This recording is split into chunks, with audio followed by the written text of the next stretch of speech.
So hello everyone, thanks so much for joining today's Warm Homes Local Grant webinar. My name is Abby Slade, I'm a Senior Consultant at Turner & Townsend. We are joined today by Tilly Necker, Anna Carlini, Alexi Rodin, Harry Williams and Nick Graham from the Department for Energy Security and Net Zero, which is also called DESNZ, and David Kemp, Programme Director for Retrofit Information Support and Expertise, also known as RISE. This is a RISE webinar. RISE is a completely free service fully funded by the Department for Energy Security and Net Zero to support social housing providers and local authorities with their retrofit programmes. So the purpose of today's event is to provide you with an introduction to the policy guidance for the Warm Homes Local Grant and the support that will be made available through RISE. So as noted, today's webinar will be grounded in the aims and objectives of the Warm Homes Local Grant. Following this, the DESNZ team will address the overview, eligibility, cost caps and measures, and also lessons learned. We will then hand over to David Kemp to cover the support available through RISE. So thank you all once again for joining today. I will now hand over to Tilly to start today's briefing. Thank you very much, and hello to everyone here today. Good afternoon. My name is Tilly Necker. I'm the Head of Policy for Local Authority Schemes at the Department for Energy Security and Net Zero. And my team and I today, over the next 30 minutes or so, are going to take you through the policy design of the Warm Homes Local Grant. Everything we cover here today is also set out in a guidance document that we published last week on gov.uk. And I will kick things off by kind of starting with a bit of background, situating the policy within the wider landscape. I'll take you through the scope and objectives of the scheme. And then I'm going to hand over to my team who are going to take you through the detail, and they'll introduce themselves in turn as we go through the session. And of course, we'll be around for part two, which is a question and answer session, to be able to answer your questions. So let's start with background. So I think most of you, not all of you, will be aware that the government in its manifesto earlier on this summer set out 5 missions for the country. And the second of those missions was to transform Britain into a clean energy superpower by firstly providing the country with clean energy by 2030, also by reducing bills, and then thirdly by transitioning homes to clean heat. And to deliver that second mission, a key part of it was a commitment for a warm homes plan that would upgrade millions of homes as Parliament, to cut bills for families and tackle fuel poverty. And to deliver that warm home plan, they committed in that manifesto to partnering with combined authorities and local and devolved governments. And this scheme, the Warm Homes Local Grant, is a government funded scheme that will be delivered by local authorities and will take the first steps towards delivering on the ambitions for the Warm Homes plan. The scope of the scheme, so the scheme will be very focused in on low-income households, and Anna's going to take you through in a bit more detail after I've finished on how we define low income, who are living in homes that have an energy performance certificate rating of between D and G in England. So that is irrespective of the fuel type that you use to heat their home. It covers homes both on and off the gas grid. The focus of the scheme is on homes that are either owner occupied or privately rented. We will allow some social housing to be treated under the scheme, but only for infill purposes, and we expect it to be a minority, capped at 10% of homes treated. And the scheme will provide those households with energy performance upgrades, which might be fabric measures like wall insulation or loft insulation, or it could be things like solar panels and batteries, as well as low carbon heating. The objectives of the scheme, the primary objective of the scheme is to deliver progress towards the government's statutory fuel poverty target by delivering energy bill savings for the occupants. The secondary objective of the scheme is to deliver progress towards the net zero and carbon budgets targets through carbon savings. And in light of those objectives, we are asking local authorities to aspire to reach energy performance certificate rating C in the homes that they upgrade. But we do acknowledge there will be circumstances where it's not possible to reach EPCC because of the circumstances of that home and the scheme parameters that we set around cost caps, etc., which we'll take you through in detail in a minute. So it's not a binding requirement to always reach EPCC in the homes treated under the Warm Homes Local Grant. That is with the exception only of homes that have been previously treated and upgraded through predecessor schemes like the Home Upgrade Grant or the Local Authority Delivery Scheme, in which case those homes must either reach EPCC or receive low carbon heating. And we'll talk you through that in a bit more detail later too. I will hand over to Anna, who's going to talk you through household eligibility. Thank you very much, Tilly. Yeah, hi everyone, I'm Anna Carlini. I'm a Senior Policy Advisor on the Warm Homes Local Grant, and I'll be running through the eligibility section today. So here you can see we have 3 eligibility pathways, so 3 ways that can be used to approve a household as income eligible for the Warm Homes Local Grant. And a household only needs to meet one of the criteria. It needs to meet the criteria for one of the pathways. So out of those 3 available, it just needs to meet one of them for the property to be income eligible for the scheme. So the other eligibility requirements will still apply. The EPCC to D to G, for example, will still apply.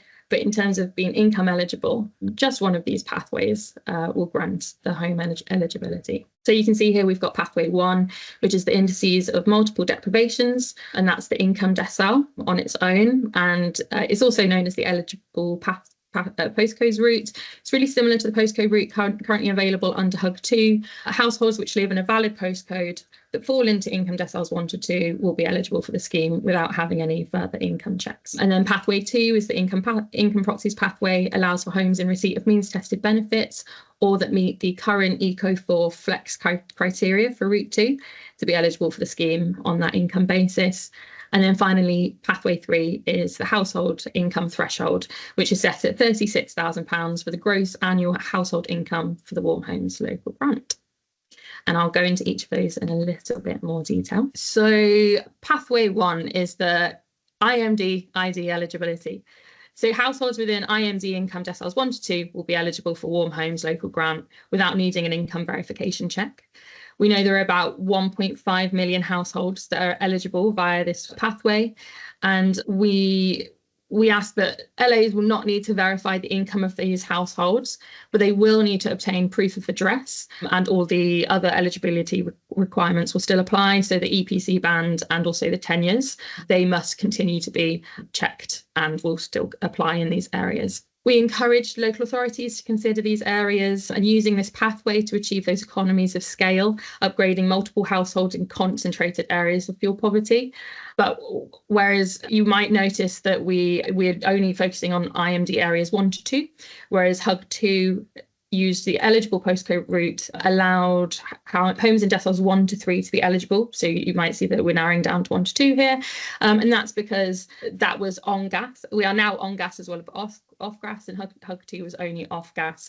So we're covering a different segment of the housing stock. And actually, we have more homes that are eligible under Warm Homes Local Grants Pathway 1 than we did under the HUG2 postcode route. And a list of postcodes that will be eligible in these areas have been published alongside the policy guidance document on our webpage. So do take a look there. And I'll take us to the next slide. So our pathway 2 is in low income proxies.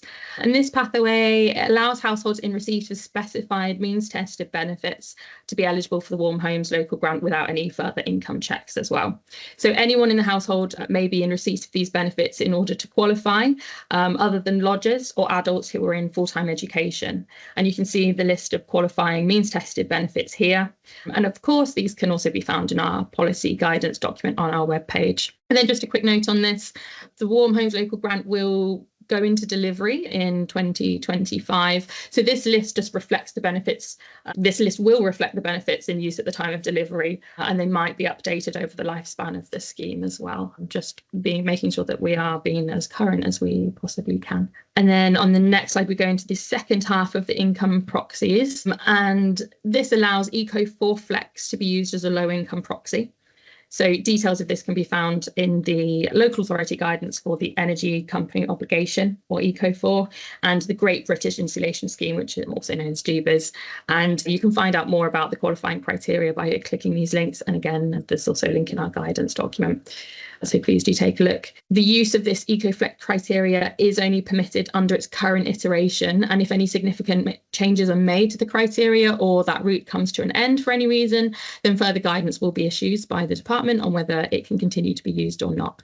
under the scheme. And then on to our final pathway is the household income threshold. So this is the final pathway to be eligible for the Warm Homes Local Grant. And then under this, a household's gross annual income, which is also inclusive of tax, needs to be below £36,000. So that's the culmination of the income of every member of the household, that everybody should count towards the income threshold other than those in full-time education. And the income of lodgers shouldn't count towards the income threshold, although if that household is receiving any rental payments from any lodgers that live there, then those payments should count towards the household income. So we just want to be really clear on that. And also Warm Homes Local Grant will also accept alternative methodologies for demonstrating that a low-income household is likely to be in fuel poverty, where the LA can provide clear evidence of the appropriateness of their methodology, and it needs to be via a formal change request. And again, please note the gross household income threshold is going to be kept under review. We're going to make sure that it's always appropriate for what we're trying to achieve and the homes that we're trying to target. So it might be something that is updated periodically once we're in delivery and throughout the lifespan of the scheme. So in terms of calculating the gross income threshold, LAs may include households with total incomes above the 36k threshold, where higher housing costs mean that their after housing cost income is below the relevant threshold for the size and number of occupants and composition of the household. And after housing cost income is the residual income that household is left with after tax or their net income and after deduction of any rent or mortgage payments. And just to be really clear, housing costs do not include council tax, energy bills or ground rent. We just mean rent or mortgage payments when we talk about housing costs. And then finally, looking at the household income threshold or the after housing cost equivalisation tables. So this third pathway also allows for flexibility where households are at risk of fuel poverty due to the makeup of their household. So this is just to reflect the fact that household size and composition impacts the amount of income that would make a household feel poor.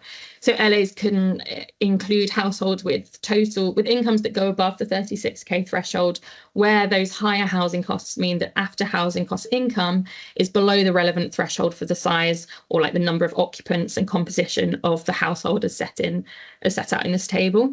So this table shows the after housing cost income threshold based on one adult and then the different number of dependents in the household. And we have other tables setting out the threshold for 2 adults, for example, in our policy guidance document on our webpage. So please do take a look there for more information. And that's it for eligibility. And thank you. And I'll pass over now to Alexi, who will take us through the next section. Yep. Thank you, Anna. Hi, everyone. My name is Alexi, and I will walk you through the property eligibility. So the scheme will be open for the household support only in England. In terms of the EPC bands and D to G will be eligible. So households with EPC rating bands A to C are ineligible for the scheme funding in all circumstances. So this will be the ER sub-score 69 or above.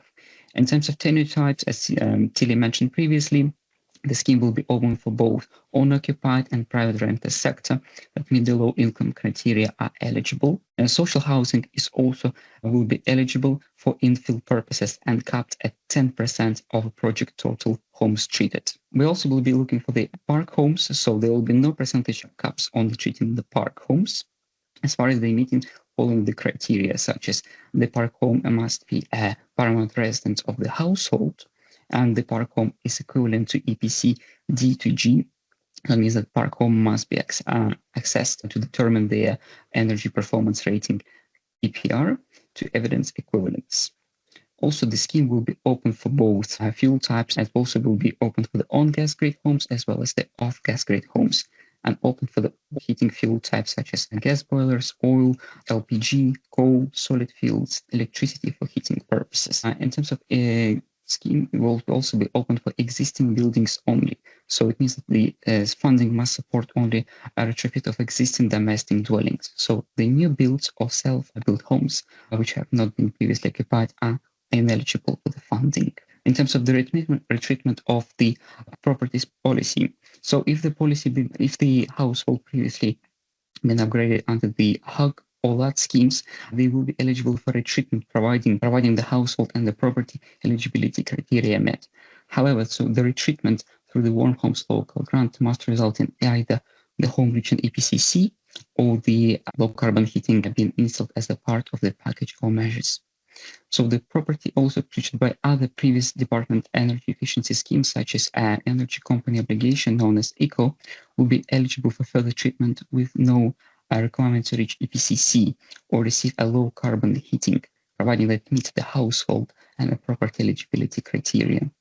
Please note that as a department, we reserve the right to monitor this approach and would like to ensure that the value for money is maintained and retains the right to make adjustments should this be deemed necessary. And as been previously mentioned, we'll also be looking for the off-gas grid homes. As we all know, the off-gas grid homes are strategically important to treat as they have one of the highest prevalence of fuel poverty and the largest carbon footprint, particularly in coal and LPG and oil homes. So there will be no ring fence on the funding for off-gas grid homes as had previously been set, for example, in the HUC2 scheme. However, we will be asking local authorities to set a non-binding aspirational target on the number of off-gas grid homes they expect to upgrade. Please note that there will be no application for local authorities to meet an indicated target, and no formal change of request will be required to increase or decrease this target. This target will help to set expectations on the contractors to make the efforts to find and treat off-gas grid homes. We'll also look to enable local authorities to transfer any HUC2 homes that cannot be treated in time to Warm Homes local grant. Please note that we will encourage the authorities to assess in the HUC2 homes under the latest standards to ensure that transition is possible. I'll pass it over to Harry to talk to you over the cost caps and contributions. Thank you. Great, thanks, Alexi. And hi, everyone. I'm Harry Williams. I'm a Senior Policy Advisor in Warm Homes Local Grant team. So today I'm going to be talking to you about cost caps and eligible measures. So I'll talk to you about cost caps first. So the first slide here just sets out kind of the policy on cost caps for the scheme. And essentially what we're proposing in Warm Homes Local Grant is that we're going to have twin cost caps, and one for the total cost of energy performance upgrades per home and one for the total cost of low carbon heating per home. And these need to be met on average by grant recipients across the project by project closure. So the energy performance cost cap can be spent on any eligible energy performance measure that is not categorised for low carbon heat. And so this includes fabric measures and smart measures, and that's 15,000. And then there's a separate low carbon heat cost cap that can be used for eligible clean heating measures such as heat pumps and high retention storage heaters, and that's 15,000 as well. So it leads to a total spend of on average of 30,000 per property. And it's just important to note at the bottom where a home is owner occupied, so i.e. by private homeowners, the upgrade will be fully funded and the householder is not required to contribute to the cost of upgrades to the property. In terms of how this interacts with the private renter sector, so basically landlords that have lower income tenants that meet the household eligibility criteria and properties that meet the property eligibility criteria I set on earlier can access grant funding. Warm Homes Local Grant may fully fund upgrades for one property per landlord, but for any subsequent properties beyond the first one that landlords have, we require the landlord to make a 50% cost contribution. There won't be any eligibility restriction against landlords based on the number of properties they own, and landlords are free to upgrade as many properties as they wish, but they will need to meet minimum financial assistance limits and meet the required cost contribution after the first property, which I'll talk about now. So this table here kind of sets out how the cost caps interact with the private rental sector. So you can see that for the first property for energy efficiency and low carbon heating cost caps, there's no required landlord contribution. So the grant will fund up to 30,000, 15,000 for each category. And then for second properties and beyond, the grant will fund up to 7,500 per different measure type, and up to 7,500 for each measure type is required from landlords as well. But there isn't a maximum on how much landlords can contribute themselves beyond this amount either. In terms of how this interacts with social housing, so social housing may only be treated using Warm Homes local grant funding for infill purposes and to support area-based upgrades. So infill, we mean sort of if you've got a row of terrace houses, one house in the middle, for example. Social housing must not exceed 10% of homes upgraded during the project, and housing providers are required to make 50% contributions to the costs as well. So to deliver a mixed tenure project in the area with a significant social housing component, LAs could complement owner-occupied and private rented upgrades funded under Warm Homes Local Grant with social housing upgrades funded under the Warm Homes Social Housing Fund. So that's just a point to note at the bottom there. And then as mentioned, similarly to the private rented sector for houses beyond the first one, social housing providers are required to make 50% cost contributions to the cost caps for energy efficiency and low carbon heating upgrades as well, which is set out on the table there. So up to 7.5k will be contributed for each category, resulting in a total of 15 contribution maximum. And then going on to eligible measures. So In terms of energy performance and low carbon heating measures, this table here kind of sets out the categories of the measures. So underneath the cost cap, there's a whole host of energy performance measures that would be eligible. I won't talk through all of them, but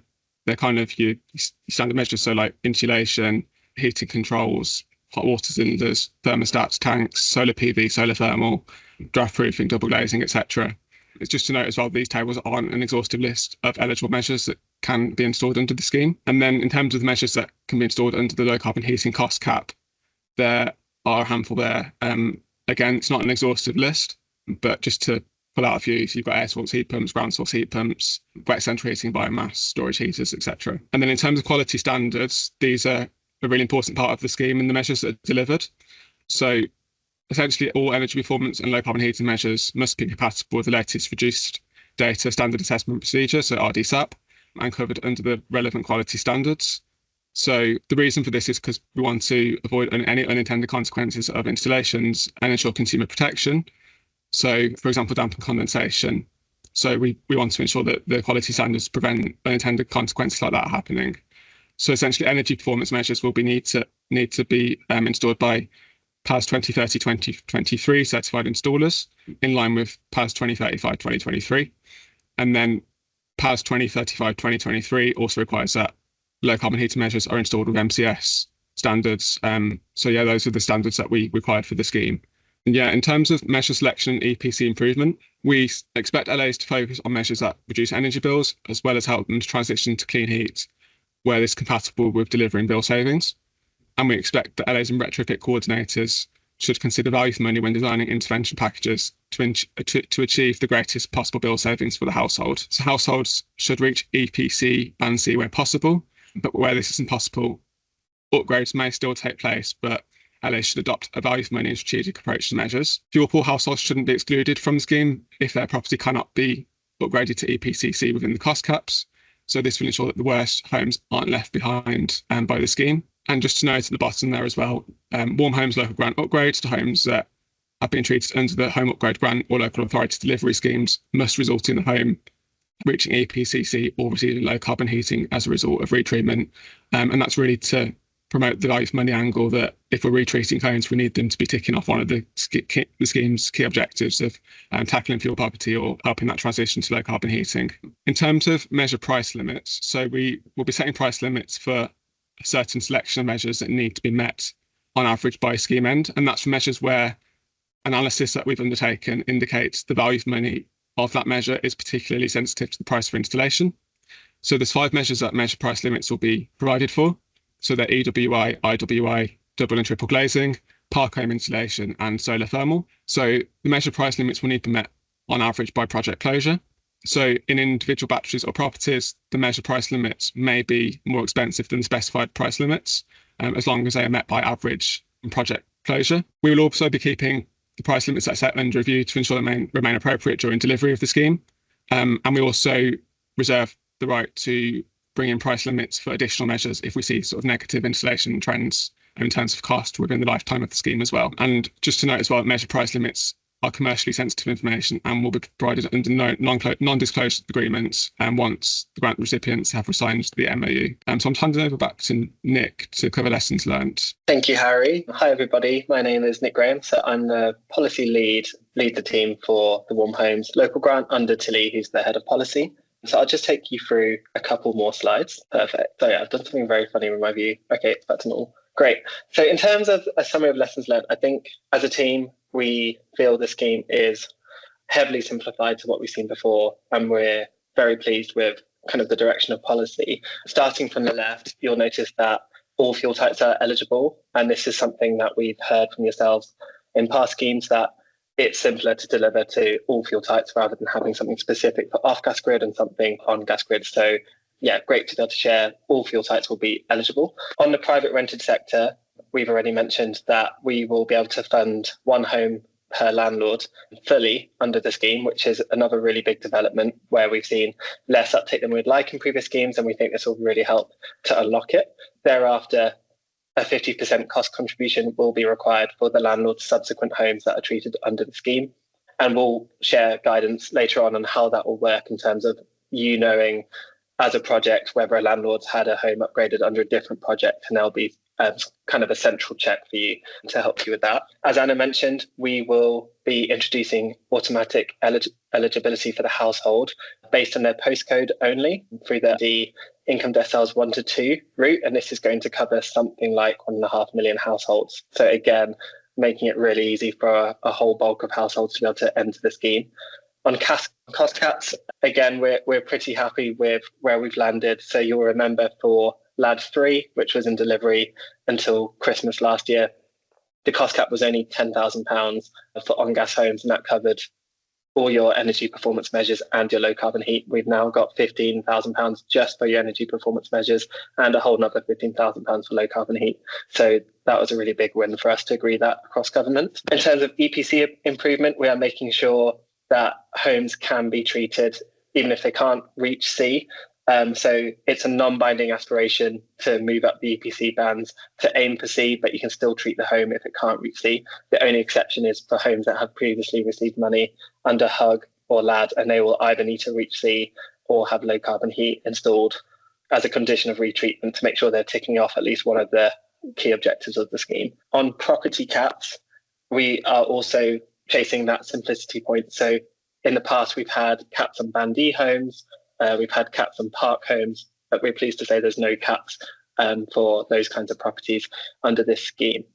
In terms of how to participate, this funding will be shared out through an expression of interest allocation model. So what that means essentially is that all local authorities who are eligible and who complete the expression of interest form when the window opens will be allocated funding.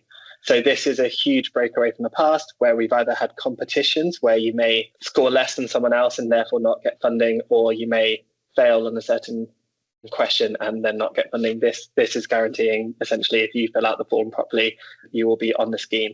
So we're really pleased with that. There will be no pass or fail of the initial EOI bar the fact that it's actually completed. So obviously if you only fill out half the form, that is a problem. You need to complete the form and then you'll be into the scheme. What we will be doing is ensuring that projects do meet minimum criteria for successful delivery further down the line. So after your initial allocation, you will need to mobilise your project, come to our mid-mobilisation review, and then pass your delivery assurance check to make sure you are ready for delivery. You have procured, you do have your basic paperwork in place, and then your delivery can begin. And in terms of when the window will be opening, we hope it will be opening very soon. So you can see October in there. So keep an eye on our comms, and hopefully we'll be able to announce something soon, later this month. In terms of local authorities in 2 combined authorities, so the West Midlands and the Greater Manchester combined authorities, you won't be eligible to participate in the scheme, but this is because you are being allocated funding to your combined authority automatically through a pilot called the Trailblazer Devolution Pilot. So you are receiving funding from this scheme, but it's going through your combined authorities, and then they are kind of handling that process thereafter. If you are keen to learn more about that, then you can contact your combined authority. So you can see there the 2 email addresses. So take a moment to jot those down and then send your inquiries there. But for everyone else across England, local authorities of various levels, so combined authorities, local authorities, etc., Net Zero Hubs, you're all eligible to apply. Great, I think that's it. So I'll pass to Rise to take it on from here. Great, thanks so much to the whole DISNS team for that presentation. David, we'll be handing over to you to give us a bit of an overview on the Rise support service and how local authorities can utilise it in their grant application. Well, thank you very much, Abby. And for those of you that were equally interested in the Warm Homes Social Housing Fund, this is going to be a little bit of repetition for you. So yeah, thank you to colleagues from the department for giving us that introduction to the differences with the Warm Homes Local Grant. There's a lot of change between obviously the HUG 2 scheme, previous LADs, and now Warm Homes Local. So yeah, a lot to get your heads around. It's good to know. I'd like to think then that you're not alone in this particular journey. and RISE retrofit information support and expertise is here to support you on that particular journey. For those that weren't here at the very beginning, Abby gave a wonderful introduction which reiterated the fact that RISE is a fully funded support service. So yes, I'll say it again because people still don't believe us. We are a free service at point of use. So the department's already paid for all of the activity that we can provide to you as the sector. We provide a whole host of different things, so training, guidance, learning and development materials to social housing providers, local authorities, but equally, and more interestingly now, I think, the supply chain companies that you might well be working with to develop your retrofit program on that particular subject. What's the support that you guys need to develop a scheme that's ambitious, fit for purpose, meets the funding criteria, but is ultimately inherently deliverable.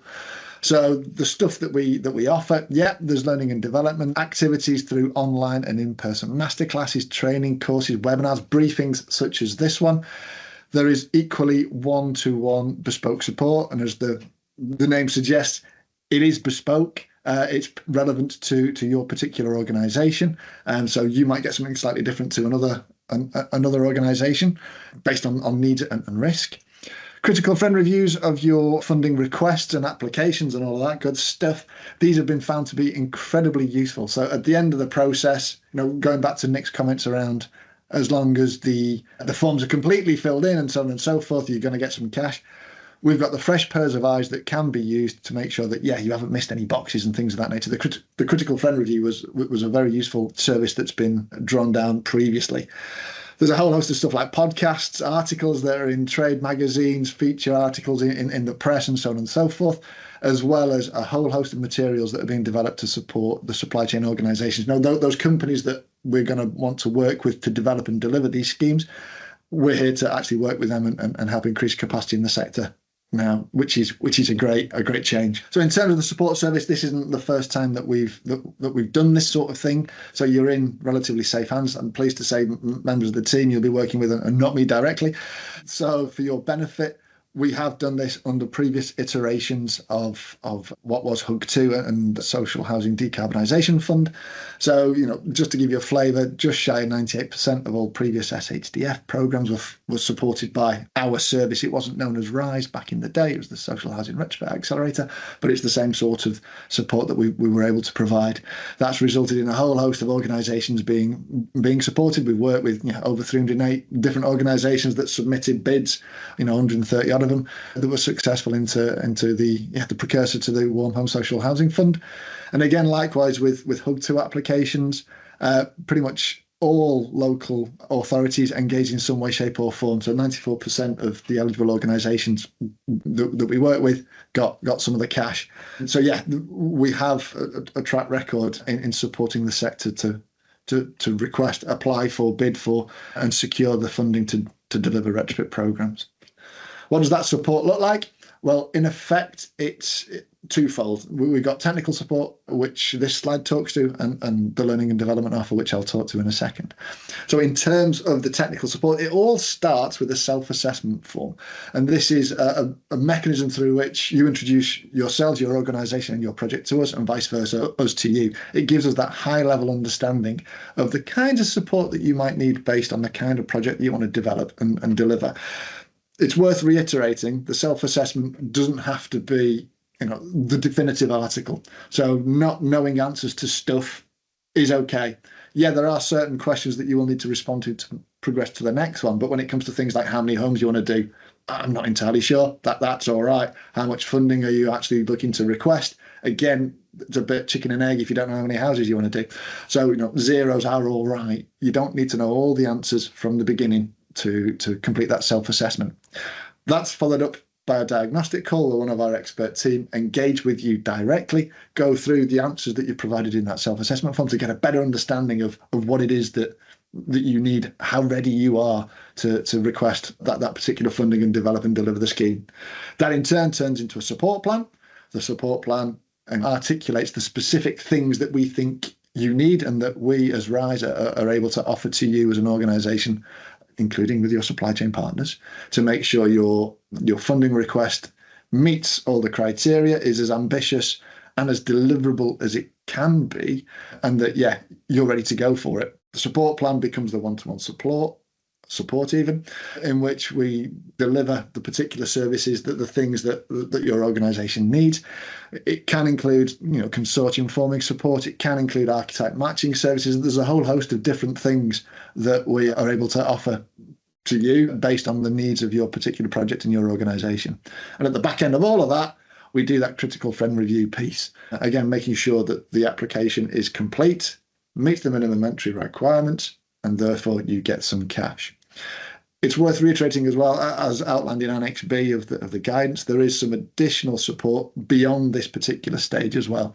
More detail on that in due course, but it's worth reiterating that the support that RISE is able to provide goes a little bit further down your funding program journey than previously, as might have been the case under certainly on 2. So that's the technical support. When it comes to learning and development, there's a whole host of different stuff. So masterclasses, they're very, very popular, and I'm sure, I would like to think that some of you might have already benefited or attended a few of these. So they're expert-led sessions whereby a particular topic is explored in a bit of detail, followed by, a Q&A and a little bit of a discussion. If the crowd is right, shall we say, they can be very, very informative and really quite a useful introduction to a particular topic, or in some cases, a deeper dive into an issue. We have courses, and these can be both online and in person. We refer to these as our boot camps, and they're brilliant to build knowledge, again, in a particular thing. So we've got funding request essentials, which, as the name suggests, goes through all the different minutiae, the requirements that you will have to comply with to secure funding.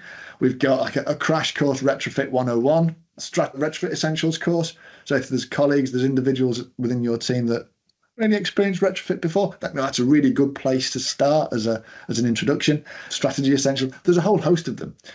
I'd like to stress that the actual in-person ones, as well as learning and hearing from experts in their particular fields, they also offer a really good opportunity to network with other individuals that are in the same boat that you are. Build your networks, start to formulate relationships with other organisations that will encounter the same sorts of challenge, and so on and so forth. So I'd really, really, really recommend, certainly if you can, the in-person boot camps. Similarly to that, peer-to-peer presentations. These are, again, a really cracking way of learning from people that have done it and maybe overcome a challenge that you're facing. So, for argument's sake, let's say there was someone that got 100% access on the local authority delivery scheme program or something along those lines. What did they do? What was the messaging that they used? How did they communicate with the residents, the citizens to make sure that people really, really went mad for this scheme? What can you learn from them? And they're a brilliant way to share knowledge amongst the sector and make sure that, when it comes to delivering your own programs and your own schemes, they fly from day one. Roundtables, another opportunity to learn from each other and chew the fat, discuss, blue sky think, whatever phrase you want to use, to explore how we can overcome particular issues. So they are topic focused, but again involving a number of different individuals from a number of different organisations. And lastly, we've got drop-in clinics. As the name suggests, you've got an issue, you can drop in and talk to an expert about a particular issue. They are booked and they're signposted in advance. You do not need to register that I want to attend at 3:35 or whatever it is. However, there is someone there available to answer questions that you might have about a particular topic on a particular day at a particular time. They're there, you can answer the question and have a bit of a chat and a bit of a discussion. They're equally really quite popular. As well as all of that stuff, we have got a host of other things as well. So there's toolkits and knowledge packs, again, whatever you want to call them, step-by-step guides to overcoming particular issues or putting in place things like a resident engagement strategy or an EDI strategy, how to make sure that the retrofit that you procure, your supply chain is reflecting the specifics of the community that you're working in, that kind of stuff. There's a whole host of those things that are really, really quite good. Podcasts, people absorb content in a myriad of different ways. Podcasts are really, really popular. On your way into work, you're listening to this thing about past 2035, it can sink in. It doesn't work for me, it works for loads of people. And we're getting really good feedback from individuals that go in for that kind of knowledge share. And lastly, we've got the newsletter. So that's a weekly thing, it's a roundup. It keeps you up to date with all the latest news and events effectively from the department. Don't rely on speculation. Don't rely on rumour or scaremongering or whatever it is that circulates social media and things like LinkedIn. Or hear it direct from no disrespect, department colleagues, from the horse's mouth. They tell us stuff, we tell you straight away. And these equally, the newsletters are tailored. So there's ones that are specific for those individual organisations interested in Warm Homes Local Grant. There are ones that are tailored towards supply chain activity. So again, you're not having to wade through a load of stuff that doesn't interest you. It's there, and it's what you need to hear. If there are two things I'd urge you to go away and do, one is the self-assessment, the other one is to register for our newsletter. So you're up to date, you get that regular drumbeat of information. And equally, all those courses and things that we just mentioned earlier, they are included within those newsletters as well. So you're up to date as to what's happening and when, and you can register and sign up for stuff. Self-assessment, it is really as straightforward as those two steps on that process suggest. You go to the website and you complete the form. I think I've banged on enough about the fact that we don't need to have all the answers and so on and so forth. It is what it is. Get on, get into the support system, and away we go. Your sector is in a relatively, a beneficial period at the moment. We know the funding is coming. The funding's been announced, but the application window, the funding request window isn't yet open. We know that things always go a little bit crazy once someone actually fires that starting gun. So when the bid window opens, the demand on our service will increase. You have the opportunity and the occasion now to get into our support programme by completing that self-assessment in, all right, the relative calm before the storm. So get on it now. I would strongly suggest. Equally, if you're looking to join a consortium for whatever reason, it meets your strategic objectives, there are things that you're not comfortable with doing on your own. The more time we have to help you to identify and then formulate a viable consortium, the better. So self-assessment, there is, I think, I've been told that all the links in the presentation you should be able to access. So if you can, keep on listening for the time being, but yeah, open a window and go to the RISE retrofit.org.uk website and get cracking on that. And likewise, I believe these upcoming events, there's a whole host of things already in train and you can sign up to learn more stuff about. So we've got the introduction to retrofit, as mentioned. That's a cracking crash course for someone that doesn't really understand it or is new to the sector. And the Warm Homes Ready masterclasses, again, they focused on the expression of interest form and those sorts of things, the things that you need to understand and know about the paperwork, the forms, the process that you need to follow. Again, very useful to have a good understanding of. We've got funding request bootcamps. So these are the in-person ones: London, Leeds, Manchester and Newcastle. They cover a whole host of things in addition to the ability to network and discuss stuff with your peers and build those relationships. So again, get on them before they get full. I think that's relatively simple. And lastly, I think a bunch of masterclasses. So PAS 2035 compliance, resident engagement, property identification. This is just the first three. There are more. There's a whole host of them already on our website. You can access those. And this is something I think is worth reiterating. I'll just jump onto the next slide. The contact us. This normally just gets a drop us an email and away we go. I want to spend a bit of time on this one because ultimately RISE is a support service for you, for the sector. We need to know the sorts of things that are of importance to you, the things that you are struggling with, the things that you're encountering difficulties with. If you're in our support programme, that will be being fed back through your support manager to us anyway. But equally, dropping us an email, making sure this is a two-way conversation, telling us what the sector needs in terms of support, we can start to look to develop it. I'd be surprised if there are issues or challenges that my colleagues that are curating the learning and development programme aren't already aware of or aren't already developing content for, but there might be. So let us know. Let us help you by you telling us what you need. We're here to, ultimately support the sector to deliver deliverable, ambitious, ultimately successful retrofit programs. So please don't be a stranger. Reach out and speak to one of the team.